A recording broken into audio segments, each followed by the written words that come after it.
Terpadu SMP Nazahatul Ulama akan mempresentasikan tentang bioteknologi dalam bidang kesehatan. Saya Najwa Safira sebagai pemateri. Dan saya Siti Nurfadilah sebagai pemateri. Dan saya Aurul Naja sebagai pemateri. Di sini saya akan menjelaskan tentang antibiotik. Sebelumnya saya akan memperlihatkan kalian video terlebih dahulu.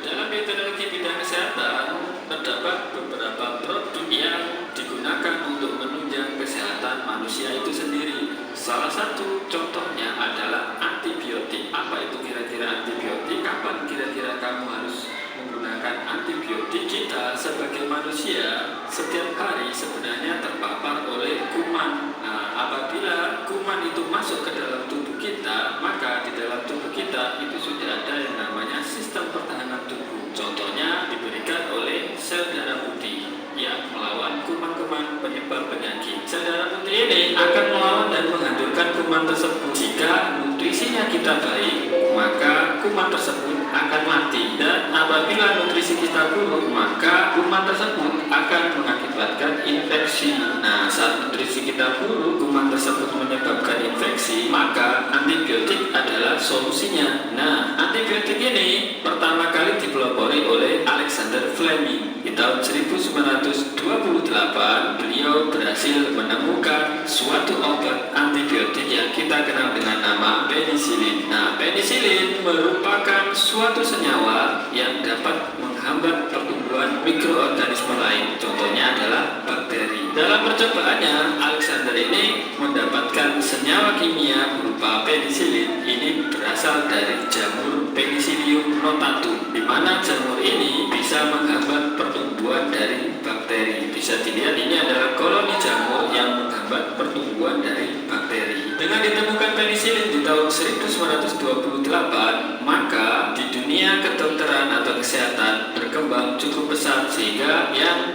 kita kenal saat ini antibiotik bukan hanya. Setelah menonton video ini, saya akan menjelaskan kembali tentang antibiotik. Kapan antibiotik itu diperlukan? Ketika kuman masuk ke dalam tubuh kita sudah mempunyai pertahanan tubuh seperti sel darah putih. Sel darah putih berfungsi untuk melawan kuman penyebab penyakit. Sel darah putih akan melawan dan membunuh kuman tersebut. Apabila nutrisi di dalam tubuh kita baik, maka kuman tersebut akan mati. Dan sebaliknya, apabila nutrisi di dalam tubuh kita buruk, maka kuman tidak akan mati sehingga menyebabkan infeksi. Nah, ketika infeksi, di sana kita akan membutuhkan antibiotik. Antibiotik pertama kali ditemukan oleh Alexander Fleming pada tahun 1928. Obat yang ditemukan yaitu penisilin. Penisilin senyawa yang dapat menghambat pertumbuhan mikroorganisme lain, contohnya seperti bakteri. Jamur yang dihasilkan oleh penisilin yaitu jamur Penicillium notatum dan koloni jamur yang menghambat bakteri. Dan selanjutnya saya akan melihatkan tabel mikroorganisme yang dipilih sebagai sumber antibiotik. Dan berkembang cukup pesat sehingga yang kita kenal saat ini antibiotik bukan hanya penisilin. Jadi ada contoh lainnya seperti ada streptomycin. Mikroorganisme yang pertama yaitu Penicillium notatum dan Penicillium chrysogenum. Antibiotik yang dihasilkan yaitu penisilin dan fungsinya yaitu menghambat pertumbuhan bakteri. Dan yang kedua yaitu Streptomyces graeseus. Antibiotik yang dihasilkan yaitu streptomycin. Fungsinya yaitu untuk mengatasi sejumlah infeksi bakteri, umumnya tuberkulosis. Dan yang ketiga yaitu mikroorganisme Streptomyces radiae. Antibiotik yang dihasilkan yaitu neomycin. Fungsinya yaitu obat yang digunakan untuk menghentikan pertumbuhan bakteri pada usus guna mencegah timbulnya infeksi pasca operasi. Dan yang keempat yaitu mikroorganisme Streptomyces aureofaciens. Antibiotik yang dihasilkan yaitu tetracycline. fungsinya sebagai mengobati penyakit akibat infeksi bakteri berat seperti antraks, sifilis, gonore, infeksi saluran kemih, infeksi kulit, jerawat, atau infeksi saluran pencernaan. Dan yang terakhir yaitu mikroorganisme Bacillus licheniformis. Antibiotik yang dihasilkan yaitu bacitracin. Fungsinya mencegah atau mengobati infeksi kulit ringan yang disebabkan oleh luka kecil, goresan atau luka bekam. Dan yang selanjutnya akan dijelaskan oleh Siti Afromunajat. Di sini saya ingin menjelaskan tentang bagaimana hormon insulin sintetis dihasilkan. Bukan yang lainnya. Nah, misalnya ini Pak Eka kasih contoh kasus. Bisa dilihat organ yang warna oranye ini, apa namanya kira-kira? Ayo, sehingga ya benar sekali. Ini adalah pankreas. Tahu fungsinya pankreas untuk apa? Salah satunya adalah menghasilkan hormon insulin. Di mana hormon insulin ini memiliki fungsi, yaitu bekerja dengan cara memindahkan glukosa dari darah ke dalam sel-sel lainnya agar dirubah menjadi energi atau penyimpan energi, atau bisa gunakan dengan bahasa lain, fungsi utamanya adalah mengontrol kadar gula darah yang ada di pembuluh darah kita. Jadi misalkan di dalam pembuluh darah kita ini terlalu banyak glukosanya atau gula darahnya, maka hormon insulin ini akan memberi instruksi kepada sel-sel yang ada dalam tubuh. Nah, contohnya hormon insulin ini memberi instruksi kepada sel lemak. Sel lemak di pembuluh darah ada kelebihan glukosa. Tolong kamu ambil sebagai cadangan energi atau digunakan untuk energi kita. Disinilah sel lemak mengubah glukosa menjadi trigliserida. Hormon insulin juga memberi instruksi pada sel otot, di mana nanti sel otot akan mengambil glukosa dan dirubah menjadi glikogen. Sekaligus hormon insulin ini juga memberi instruksi pada sel hati, sehingga glukosa tersebut dirubah menjadi trigliserida maupun glikogen. Jadi ini adalah fungsi utama hormon insulin yang ada di tubuh kita. Nah, coba kamu bayangkan apabila hormon insulin ini tidak diproduksi dalam tubuh kita. Salah satunya karena sel pankreas kita mati, atau reseptor yang memberi informasi ke sel hati itu rusak. Apa yang terjadi? Nah, yang terjadi kita sering kenal ini adalah penyakit diabetes mellitus. Diabetes mellitus dibedakan ada dua tipe 1 dan 2. Tipe 1 ini terjadi karena rusaknya sel-sel pankreas kita, sehingga otomatis sel pankreas ini yang rusak tidak bisa menghasilkan hormon insulin sama sekali. Bisa dibayangkan kalau dalam pembuluh darah kita kelebihan glukosa atau gula darah. Diabetes mellitus yang tipe 2 ini karena kerusakan reseptor hormon insulin dalam hati, di mana reseptor yang memperingati sel hati ini rusak, maka gula darah atau glukosa dalam pembuluh darah kita terlalu tinggi karena tidak terserap oleh sel hati. Biasanya orang yang diabetes mellitus ini memiliki gejala umum seperti sering buang air kecil, mudah haus, mudah lapar. Yang paling terlihat biasanya orang yang diabetes mellitus kakinya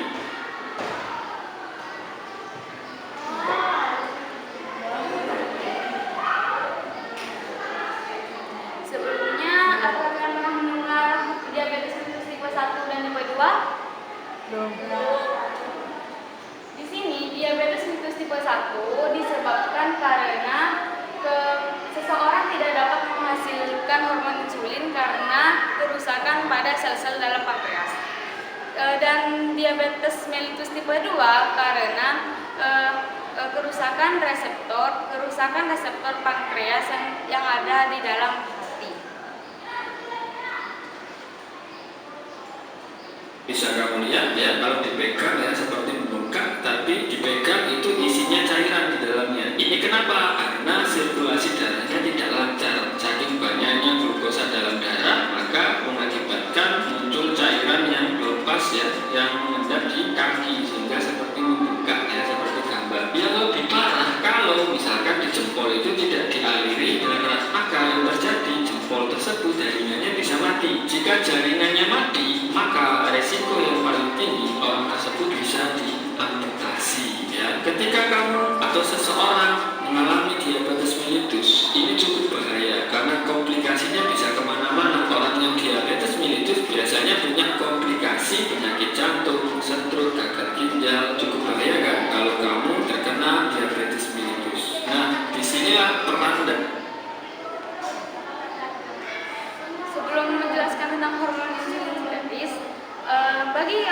menderita penyakit diabetes mellitus tipe 1 harus mendapatkan hormon insulin sintetis tambahan. Dengan bioteknologi, ilmuwan telah dapat memproduksi hormon insulin yang dihasilkan oleh pankreas manusia.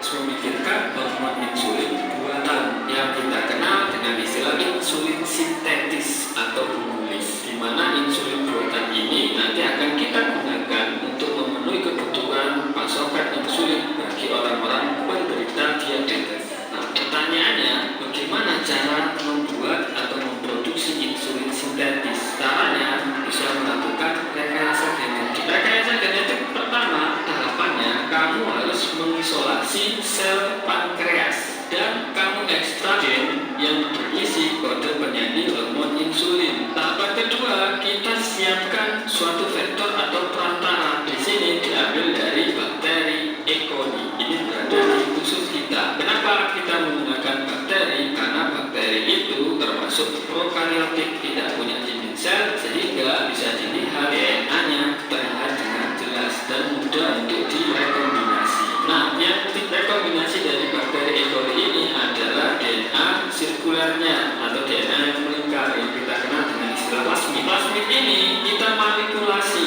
dengan cara memotong plasmid tersebut menggunakan enzim reduksi endonukleus. Nah, Untuk menghasilkan hormon insulin, DNA pengoda hormon insulin sintetis dipotong dan direkombinasikan ke dalam vektor atau perantara. Dipotong, nanti kita sisihkan gen penyanyi hormon insulin menggunakan enzim ligase. Jadi kalau sudah dipotong, maka saat menyisipkan harus disambung menggunakan enzim ligase sehingga menghasilkan DNA rekombinan. Jika sudah terbentuk DNA rekombinan, ini kita transformasikan atau kita pindahkan ke dalam sel bakteri E. coli. Nah, sel bakteri E. coli ini Plasmid yang telah mengandung DNA pengoda hormon insulin dimasukkan ke dalam vektor. ketika sudah diberi DNA rekombinan, lalu kita perbanyak dengan cara dimasukkan ke tangki fermentasi. Di dalam tangki ini, bakteri E. coli ini bisa berkembang dengan cukup besar karena salah satu perkembangbiakan dari bakteri adalah dengan cara membelah diri. Nah, saat proses berkembang, bakteri rekombinan ini bisa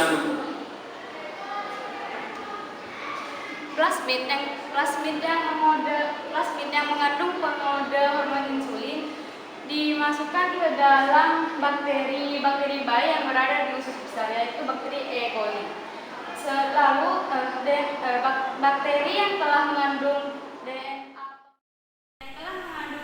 pengoda hormon insulin dimasukkan ke dalam bakteri bayi yang berada di dalam usus besar, yaitu bakteri E. coli.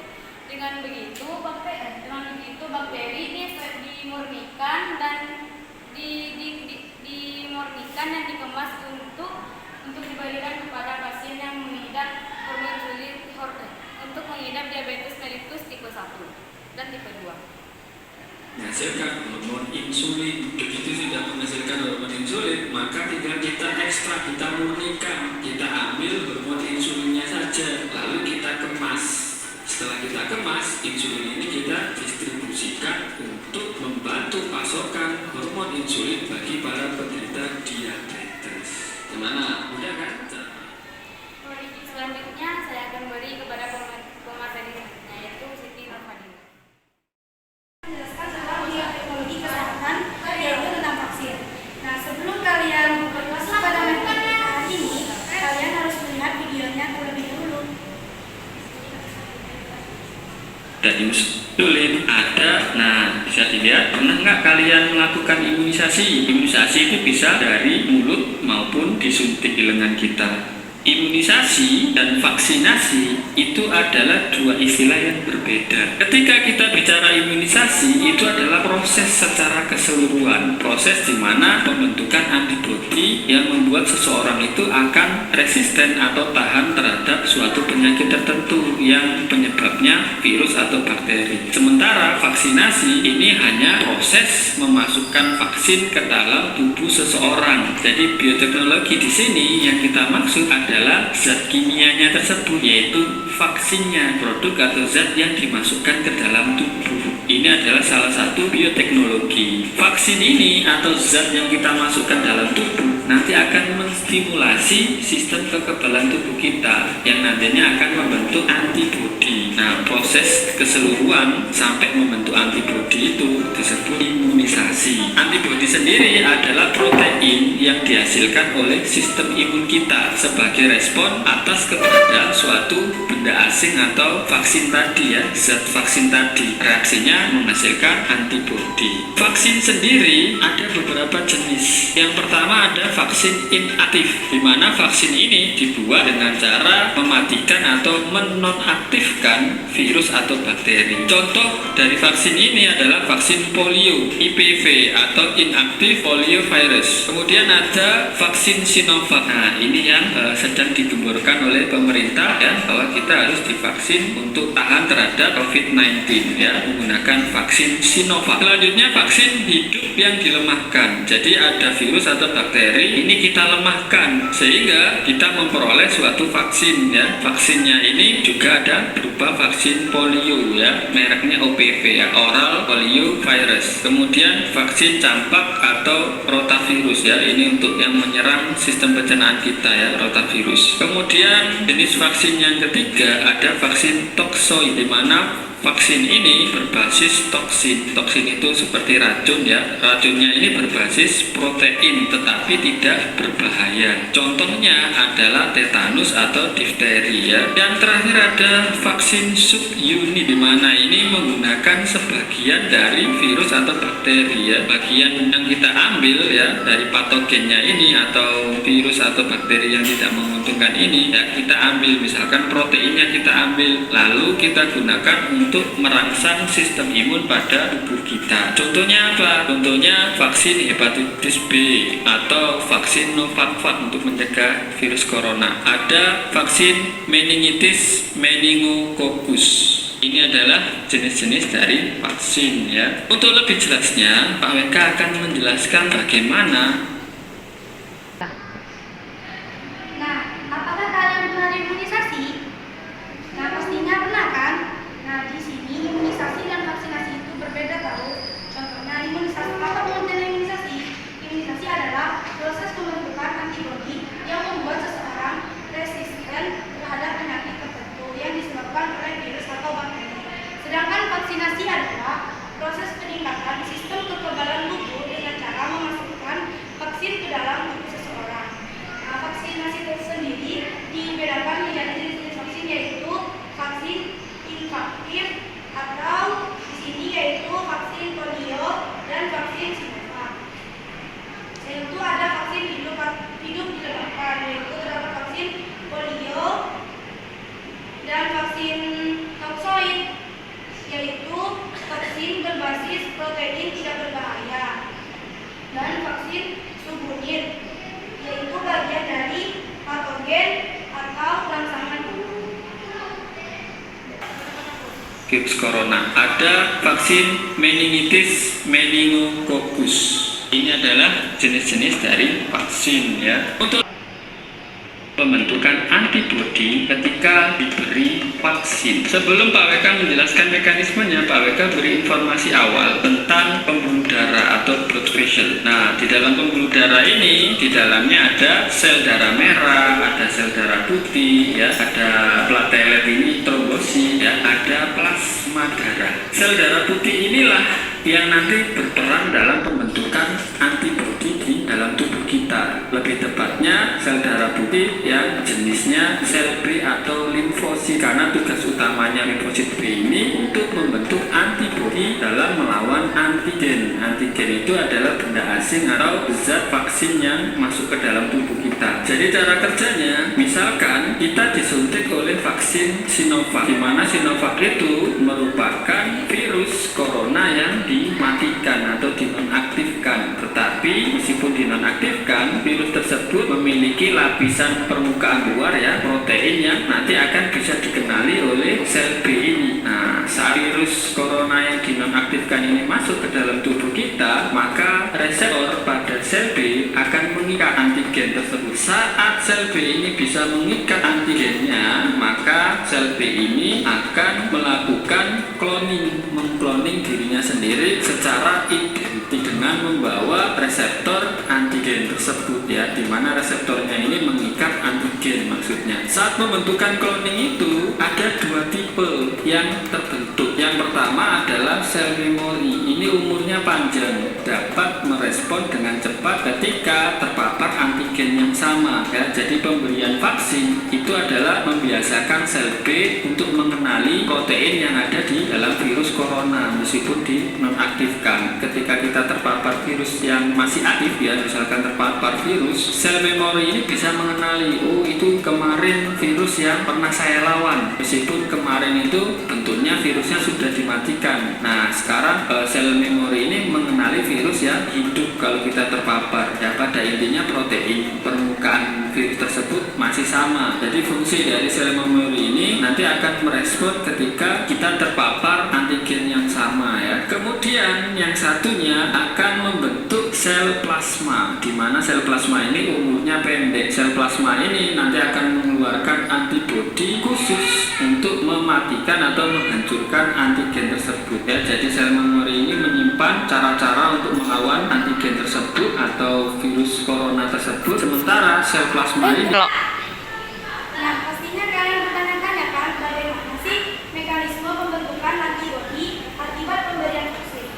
Nah, di dalam tubuh kita itu terdapat pembuluh darah yang di dalam pembuluh darah itu terdapat sel darah merah, sel darah putih, dan plasma darah.